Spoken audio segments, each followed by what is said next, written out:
Sedaya kru ansor laras Pak Jarwanto matur sembah nuwun. Kathah lepatipun atur nyuwun pangapunten. Dawa sami-sami. Mugi-mugi Pak Jarwanto pinaringan sehat. Selamat bejo donya bejo akhirat sakeluarga. Amin. Mbak Apri, Mbak Elisa terutama Ibu Mimin nyuwun pangapunten menawi kathah kladu ngatur anggen kula gojekan dalu punika. Ya Mak, ya. Terus kelakone siki. Iki mergane kok ngunekke budalan sing wingi pas latihan kae digarap angele ngejo.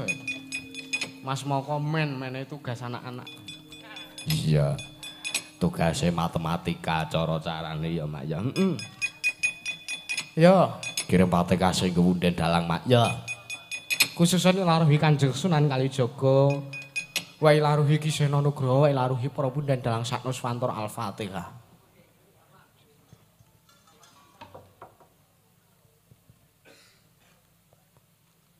Amin ya tadirake.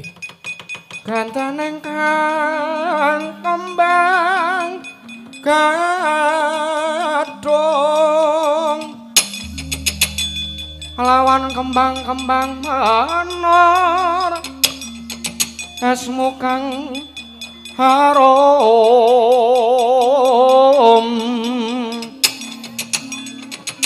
winolan oyot-oyotan ngati kusuma mangambar-ambar waraku kusing tupaku melon galon kate kusuma kang mega membo Bathara tan samar pamoreng sukma sinaksmaya minahya ing sepi sinimen telenging kalbu pamboganing warana nar saking liya playa penga luyo pindha pecating sumena sumusuping rasa jati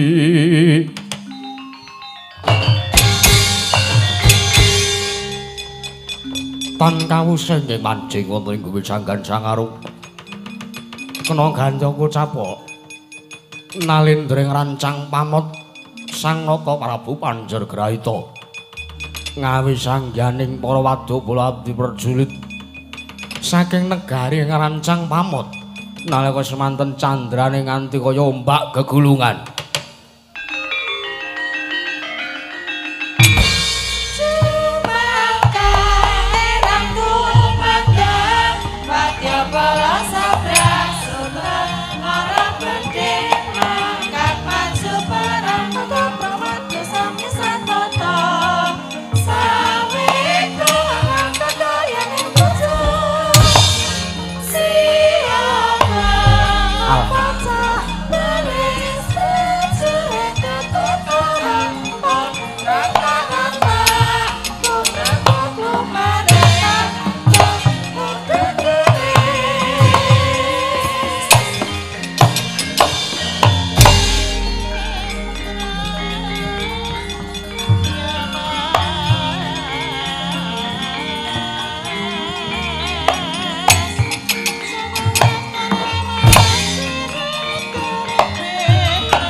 Atraksi rene.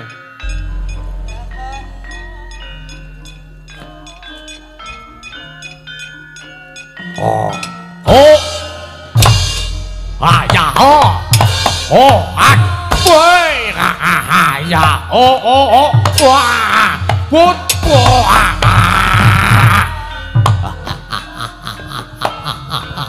Oh, boy. Ah ya. Oh, wah.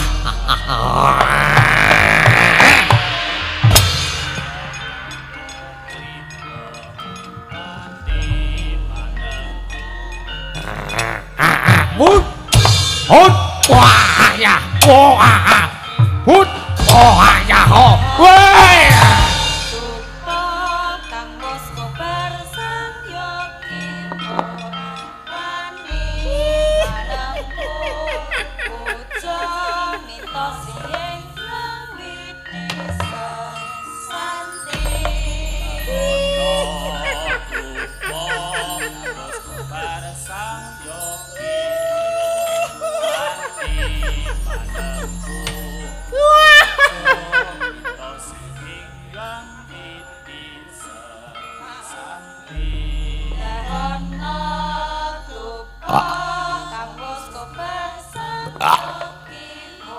Agalak madang aga.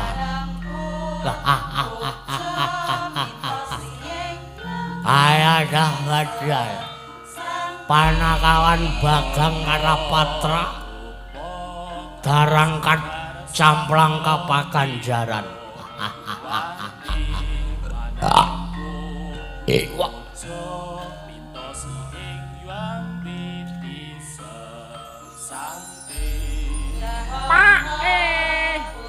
Apa?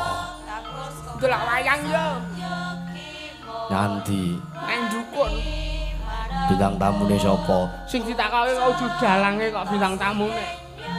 Bintang tamune wong saka Ngadirojo kono, Pak. Mau mumet goleki kuluk tak delikke nang jero kotak. Kowe iki yo nakal kok ora. Mesake senengane ora. Heeh, Mak. Yo budal. Yo.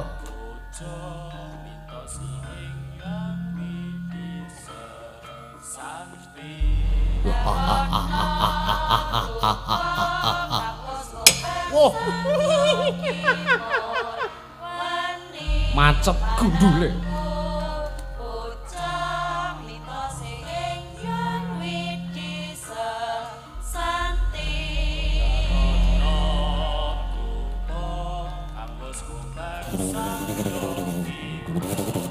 Gonge.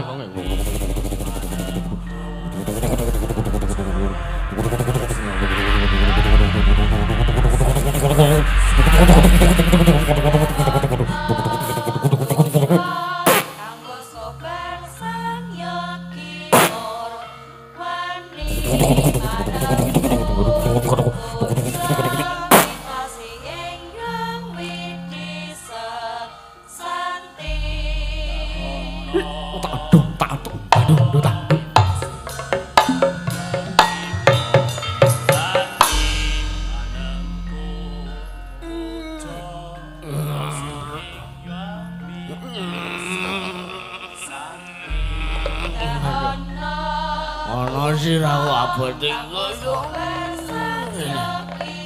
Sirahu abote koyo ngene aku biyen dek urip klewianku sombong aduh. Kulin aku sombong aduh. Aduh. Aku biyen dek urip ora duwe apa-apa ning seneng aku. Aduh. Aduh aku mitrai bojoku kowe tak rewangi ning panggung. Ben didelok wong akeh aduh. Ana sirah gedene semene kok iki mung cilik. Aduh. Walah. Aduh abote.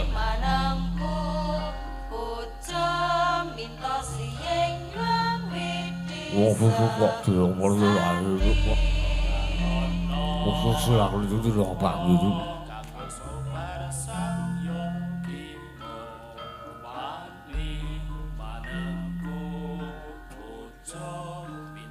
Wah, Jan.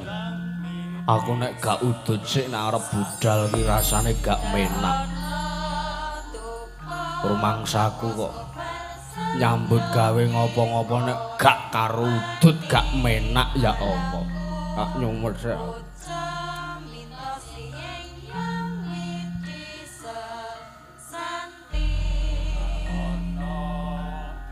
Ah, sumet.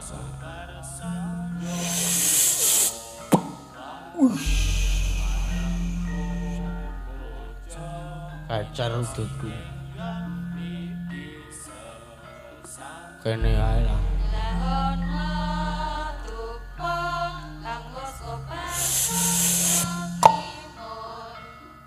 Wah, sekian tenane udut irengan.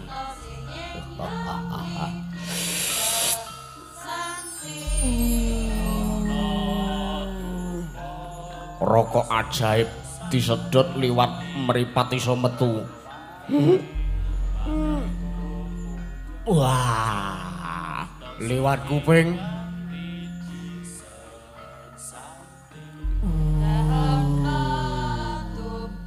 Liwat irung.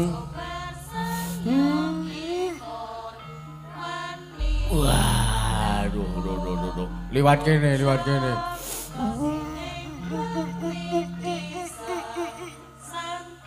Waduh, wis mesake sing nyebul peluke nganti mengguk-mengguk. Sautnik sih tinggu.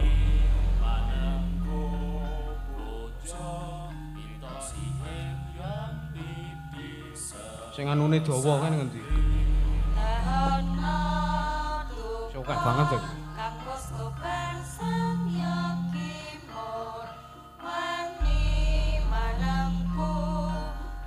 Dinteni bos kancane ora dinteni karepe piye.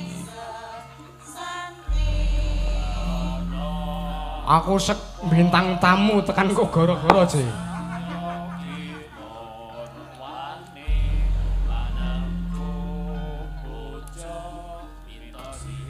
Mas nih, ya ampun Mas kok ya ora ngenteni aku to ya. Ana karo bojone kok ya ora setia kawan.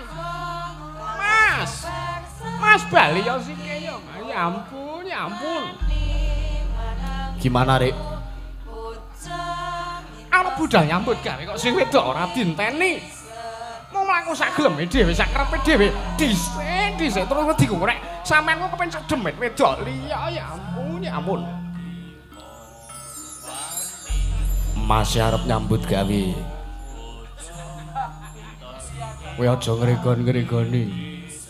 Ning kok ya pilabara dintenteni to, Mas. Ya dinteni. Kok nek sampean ora gelem ngenteni aku kok ora tak iki.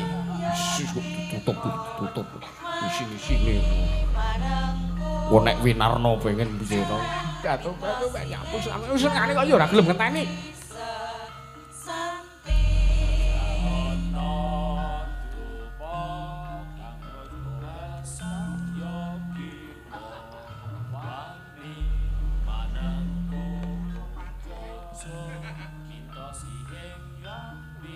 Ayo kok.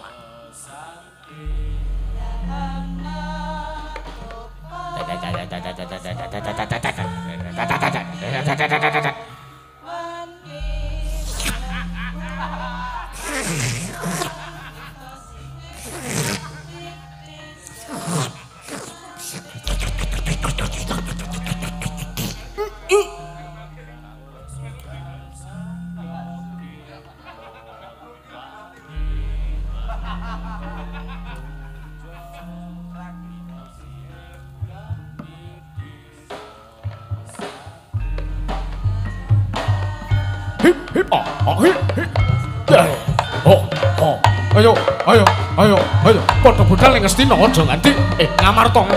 Aja nganti padha lali, aja nganti ana sing keri. Dancuk kowe kabeh.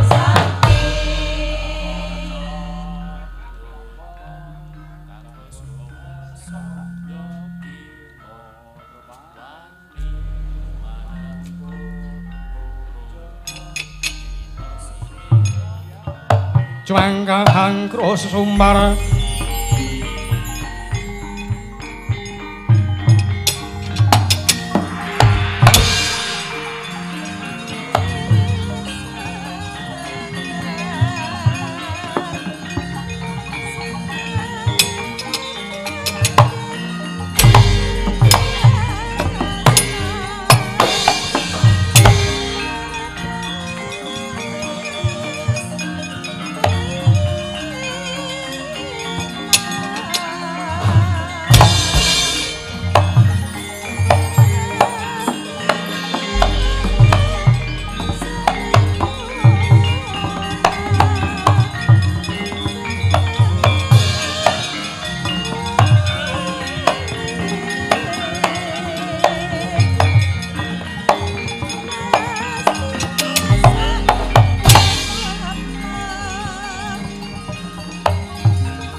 semangkang krus sumbar Molindo bumi konjing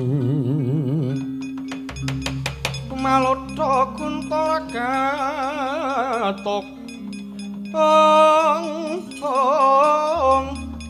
lumemak penyo kang kumambang do sang Wisnu Bathara kang ngarsa nglebur yati ing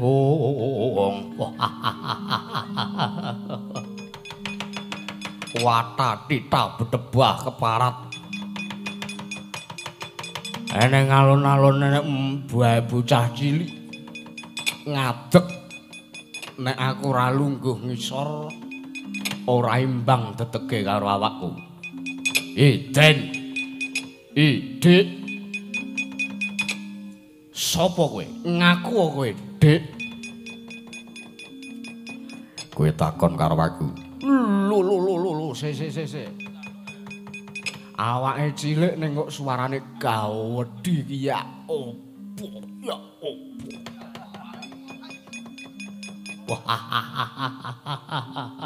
bocah nyolowadi ngewangi lho truk ngewangi no si aku tak nyerak ndara Setyaki kae kae nemoni wadyabala sabrang kok nek aku ora metu ayo to lho lah iya ning empan papane aja lali dienggo lho Kong siap lho iki satriya ngingu kirek ndasmu menungsa padake kewan aku mesti padake watu sapi jaran terus saiki kire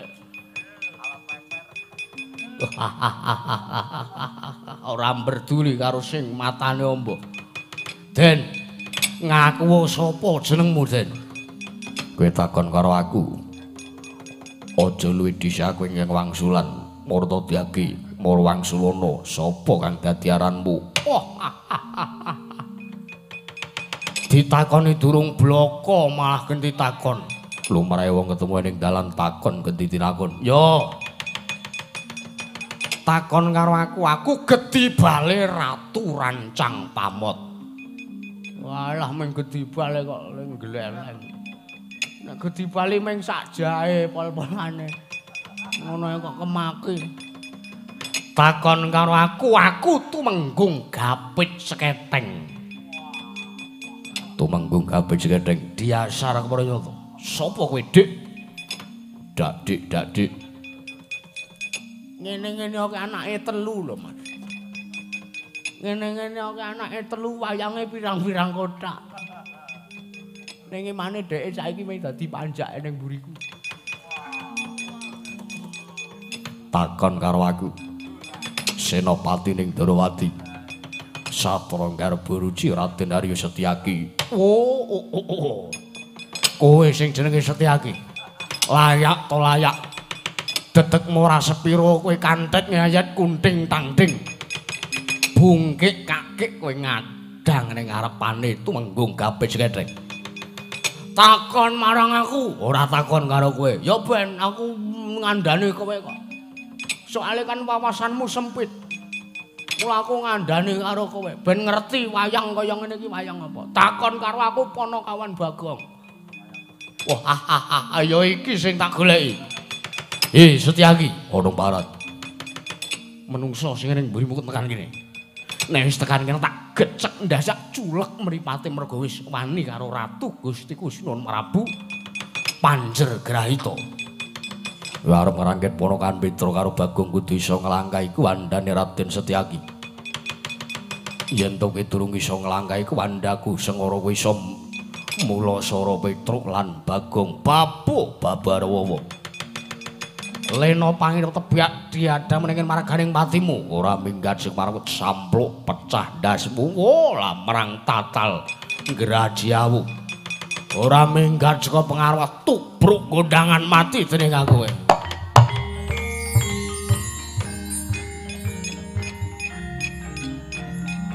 Pun nggih, gek sampean perang. Lho lah iya. Lah nggih.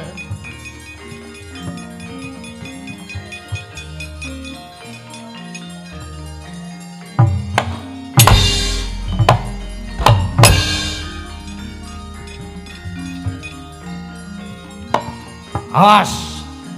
Wah. Hut. Awas wedhuk.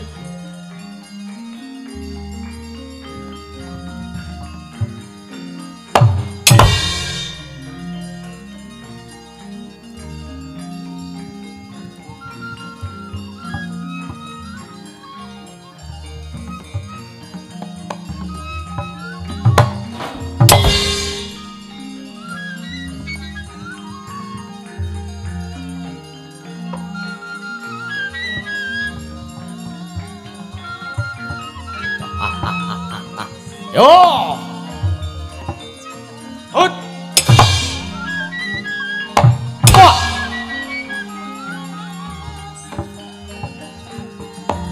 Tekano sampluk pecah. Diadiamu sambato parap mungsu aku sing ora iso tenang kowe. Hut. Oh. Oh.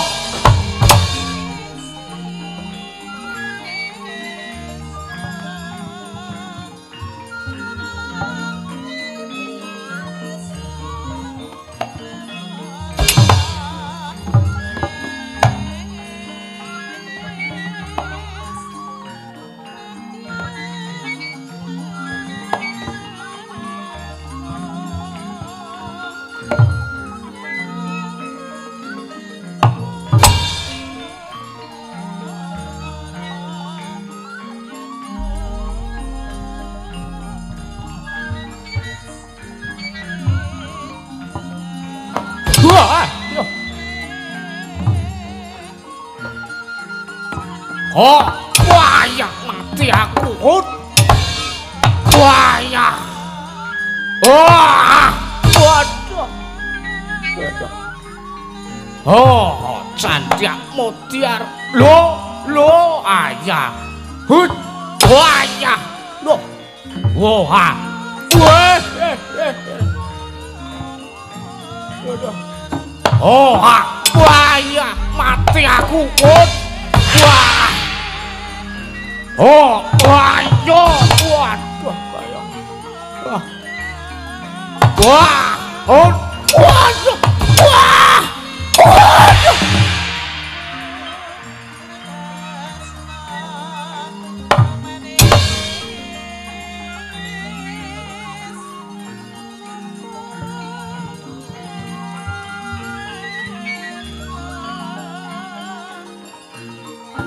Wah.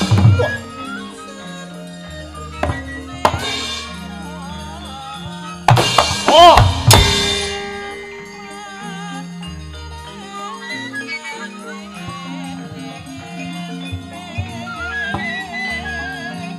Awas kowe. Hut. Ya, pecah diadamu kowe parap. Lho. Ora apa-apa. Awas kowe. Parap. Hut. Wah.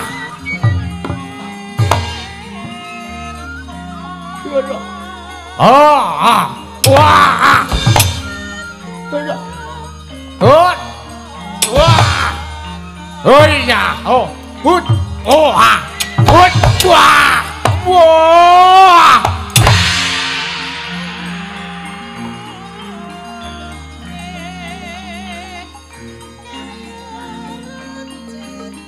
Lolo. Oh.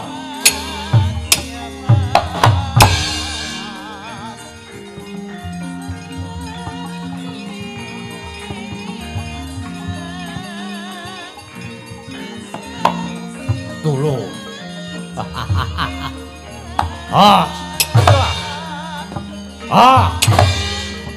Yo, wah. Wah. Oh, ayah. Waduh, mati aku. Wah. Wah. Waduh, mati aku. Woi. Wah.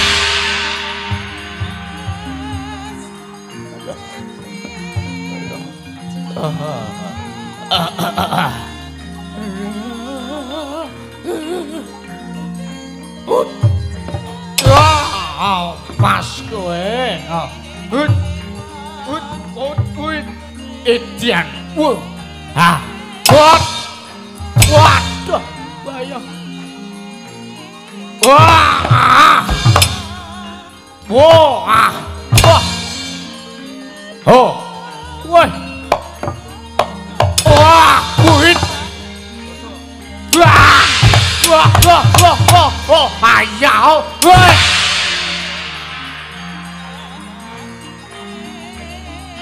Yo. Tak telang.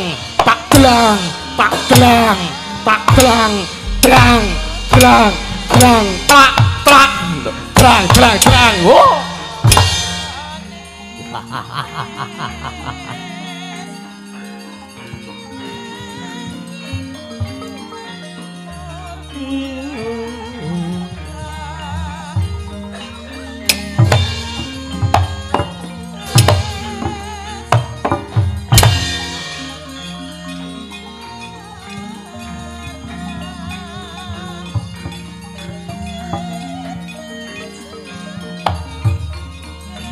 Awas kowe.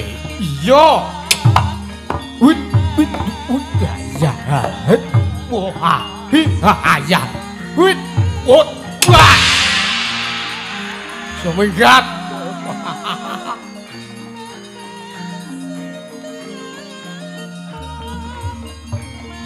Hei,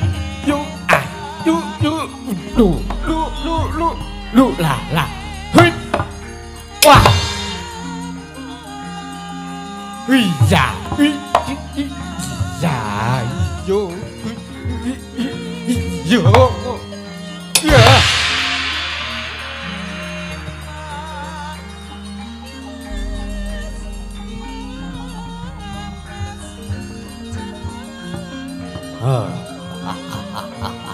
Yo.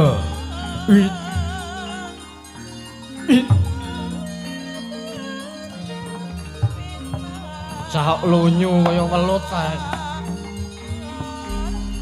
Oh. Hit. Yo. Hit. Yo. Ya. Yo. Hit. Wait.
Walik ngayojan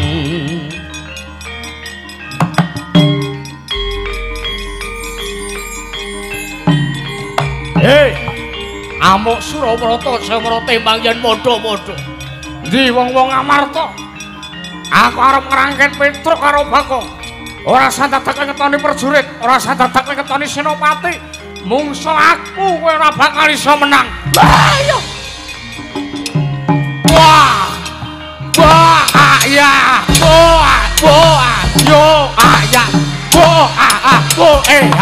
jan what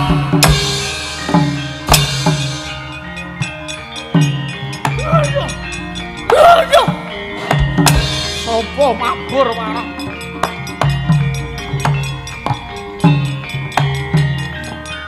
lho sopo kowe takon karo aku Ratu Pringgontani Raden Gatotkaca parat Gatotkaca iso mabur kowe. Yo, pombo anggap aku arep kalah mungsuh tiap awas. Wit. Waduh.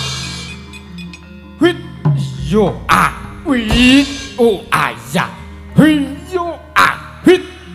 Wah. Wah, yo. Wah. Aduh. Aduh.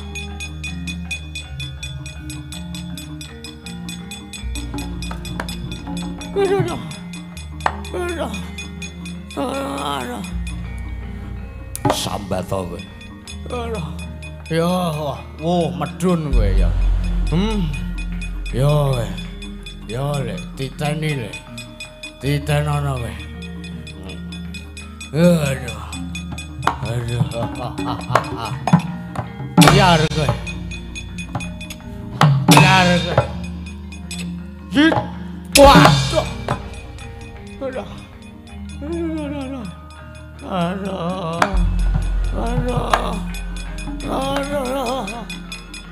Woi, waduh.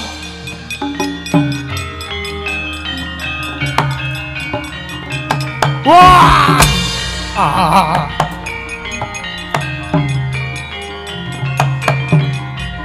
Hey.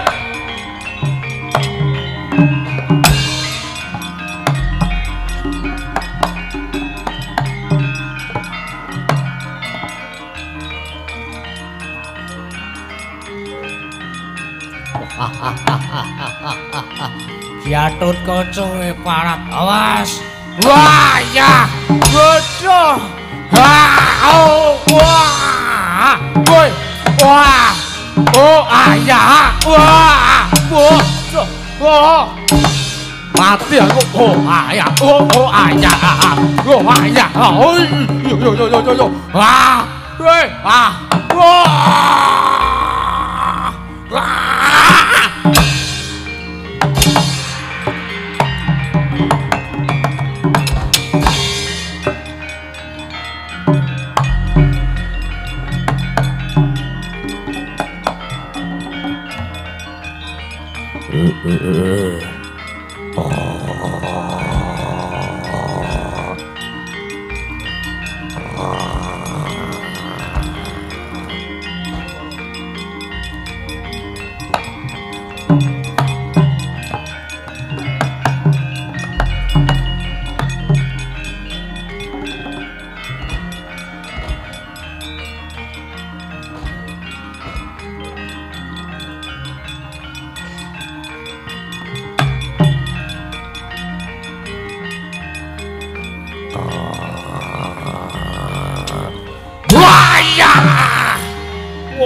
Sing sang katriku mulung mangrompa ing wadya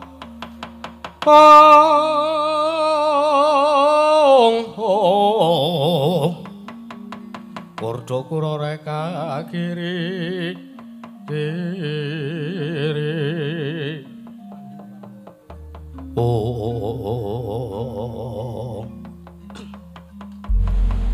Wala panos maning jajalanan sekertaning bawana iblis lanat. Bapa Pandurna.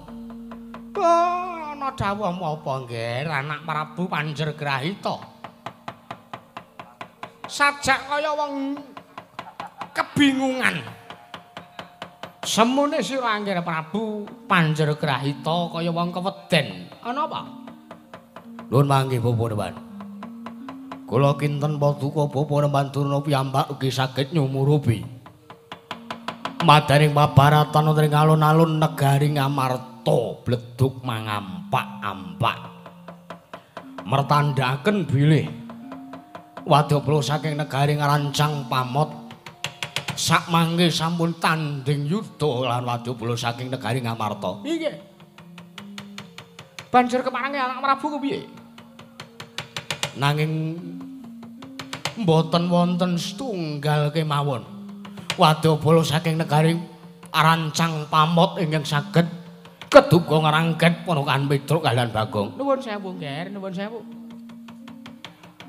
Ponokan Petruk kaliyan Bagong mriku jatosipun janjane kuwi mung diutus dening Kakang Semar Badrana supayane nyuwun ngambil wujuding pustaka Jamus Myang Jimat Kalimasada sepisan ping pindhone nyuwun ngambil wujuding Sekar Cangkok Wijayamulya. Kula mangertos, kula mangertos. Sabab ingkang rembugi Petruk wonten ing Datulaya kula wau kula ingkang ngadepi, kula ingkang menehi atur. Iya. Nanging nuwun sewu. Ing niat sejatosipun negari Ngarancang Pamot menika mboten ketaman pagebluk, nanging negari kula negari Ngarancang Pamot menika ayom tur nggih ayem.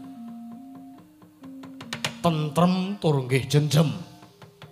Meski mawon nalikanipun kula nampi dawuh saking Sinuwun Prabu Jaka Pitana. Kapurih kula ing sakmangke damel srana ringking para Pandhawa sarana kula kedah mbeta minggat misaken Pandhawa kaliyan pustaka Jamus Myang Jimat Kalimasada ugi misaken Nata Ndrawati. Kedah dipun pisah kaliyan wujudipun Sekar Cangkok Wijayamulya. Amargi menika ingkang dados sedaya kegiatanipun para Pandhawa. Iya, sik. Anu Kakang Durna Citraksi rewel. Sampeyan ki nggawa bocah kaya ora diyem-yemi. Man! Iya. Man! Iya, sik. Ah, giliranku iki. Malah sak mangke. Anggenipun Petruk kandhung bolong kalan Ponokawan Bagong. Badhe sak biyantu lawan tiyang sepipun inggih menika Semar Badranaya kula kinten menika inggih dados pamancatipun ingkang putra Luwan. Ngene ya, Nger.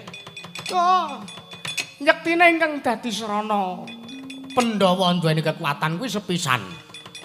Nata Ndrawati ping pindhone para Pandhawa duweni wujuding pustaka Jamus Myang Jimat Kalimasada ping telune Pandhawa dimong dening Semar Badranaya. Yen ta jeneng sira Anggara Prabu Panjergrahita isa nyirnake loro-lorone. Malah kepara isa nyirnake uga wujuding pustaka Jamus Myang Jimat Kalimasada kelawan wujuding Sekar Cangkok Wijayamulya. Tak kira ora bakal kangelan. Angel mijet wae nganti suwe banyu sinari. Yen ta anak Prabu arep gawe srana ringke Pandhawa, sartane mengko bakal kasembatan kang dadi panjangkane anak Prabu Duryudana. Jojo muntaplir kenentat duka yayasinipi. Netra kocak ngondar andir.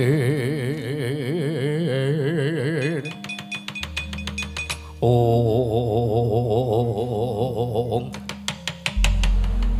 Bapak Urban. Anak Prabu Panjergrahita dawuhmu apa? Mungkin dados ing kawuningan. Pangraos kula kok sakmangke Pandhawa dinten lan wekdal punika ugi mesti kemawon badhe tumuju wonten Padukan Karangkadempel. Ingkang sak perlu badhe nyekseni tuwin badhe sak biyantu dumateng anggenipun Semar Badranaya nggadahi gegayuhan kepengin bangun kayangan. Bawarban. Menapa kula dipun keparengaken damel srana ringking para Pandhawa. Kowe arep gawe srana ringking apa nggih, Anggara Prabu Panjergrahita? Nur Wanggi. Sampun ngantos ngiyas dumateng ingkang putra Rancang Pamot. Sampun ngantos ngembe Dumateng ingkang putra pun Panjer Graita, kula aturi nyawang. Kula salin wujud sak mangke damel sena ringkipun para Pandhawa Babar.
Sinokmaya winaya ngasepi sinimpen telenging kalbu pambukaning warana talen saking liyap layaping ngaluyup pindha pecating sumpana sumusuping rasa jati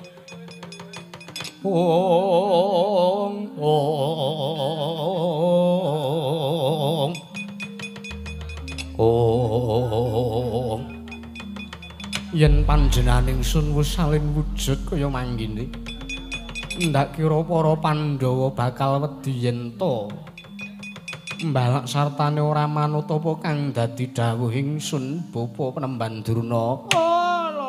Lole kentos karo gembal manyar-manyar do ning dungkul wana alas dadi wana. Lah kok dadi teko. Iso salin wujud sok maneh Prabu Pandhu.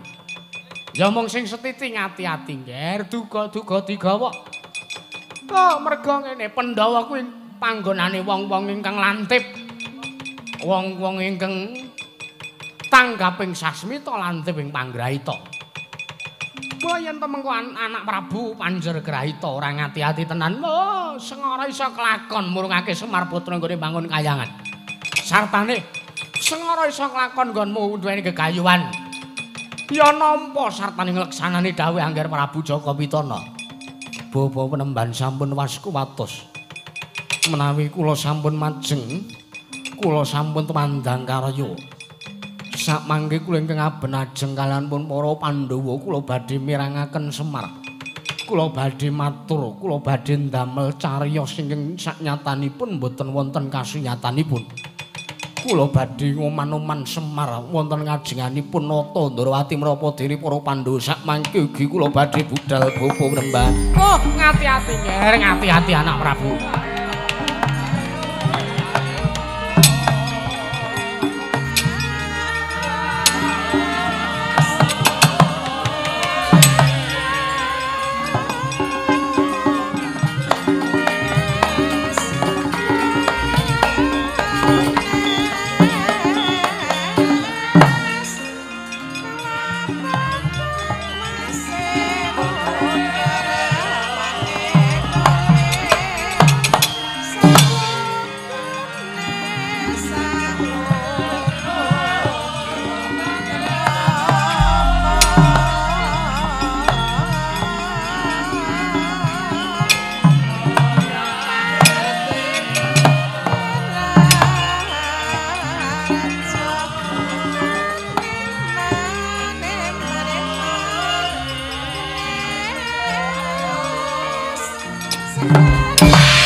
Pandhawa myoku mulung mangung siring prasata Kurawa kambak ongkes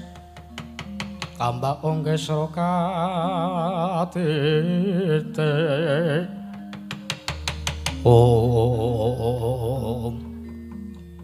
Petruk kantrong bolong kula wonten paring adhawuh sinuwun Bagong endi lho lha kirangane wiwit pabaratan alun-alun negari Ngamarta Wadyabala Indraprasta campuh kaliyan wadyabalanipun Prabu sinten kala Panjergrahita nggih Prabu Panjer DP Panjergrahita nggih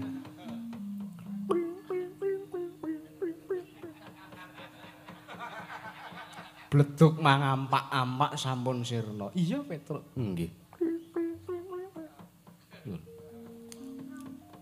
mboten wancine udan kok kodhok muni niku lho ana apa Petruk enten kongkang nyolot-nyolot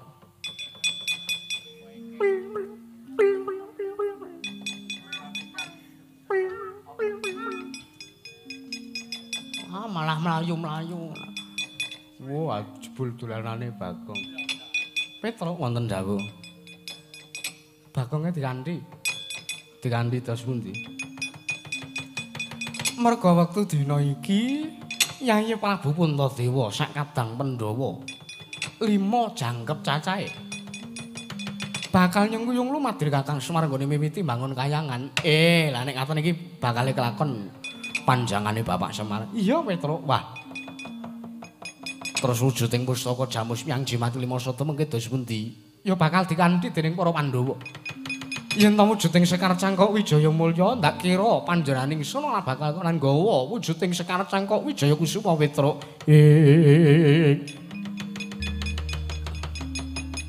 Petruk yen malegak leku. Bunga kang tanpa upama.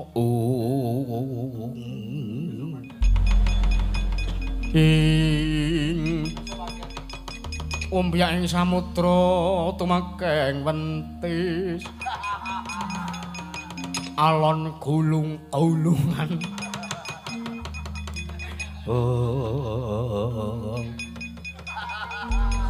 alon gegulungan kok gulung-gulungan anggapmu terus gulung-gulung-gulung ngono apa kepiye bocah kok suluk kowe sing bener. Ayo aku ya ming tiru swargine keyongan kok ya nyalahno swargine keyongan ora. Sing bener ki alon gegulungan ya nyuk. Nggih. Ndherekaken tindak Jengkara Paduka sembah kula ingkang ndherekaken. Ayo Petruk budal bareng-bareng ing Karang Kadempel. Monggo kula ndherekaken sinuwun Ndrawati.